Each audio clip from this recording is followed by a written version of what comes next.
আমি হলাম গ্রামের মেয়ে, আর এখন বর্ষাকাল। আমি ছোট থেকেই দেখি আমার আব্বু, দাদা, নানারা মাছ ধরে বর্ষাকালে। ছোটবেলায় যখন আব্বু মাছ ধরতে যেত তখন আমাকে সাথে করে নিয়ে যেত। এখন আমার ভাইয়াকে নিয়ে যায়। হ্যালো এভরিওয়ান, আসসালামু আলাইকুম। আশা করি সবাই অনেক ভালো আছেন। আপনার দোয়ায় আমিও অনেক ভালো আছি। আমার আব্বু আর ভাই মাছ ধরতে গিয়েছিল অনেক আগেই, অনেকগুলো মাছ পেয়েছে। তারপর ওনাদের সাথে আমি আর আম্মুও যাই। তারপরে একটা মাছ দেখে আমার ভাই আব্বুকে ডাক দিল, আমার আব্বু দৌড়ে যেয়ে মাছটাকে ধরলো। তারপর আরেকটাও মাছ পেল।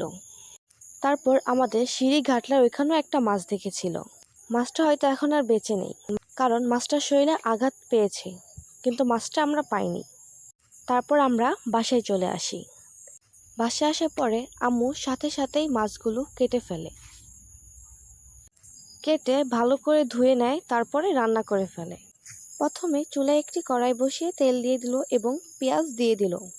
পেঁয়াজ ভাজা হয়ে গেলে আদা, রসুন, হলুদ গুঁড়ো, মরিচ গুঁড়ো, লবণ দিয়ে ভালো করে ভেজে নিল। তারপর অল্প পরিমাণে পানি দিয়ে একটু ভেজে মাছগুলো দিয়ে দিল।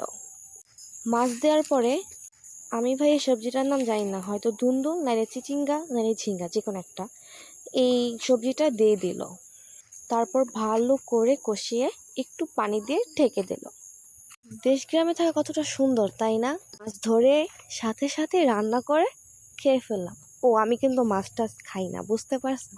আমি জাস্ট ভিডিও করছি, আমি আবার আসলেই মাছ খাই না।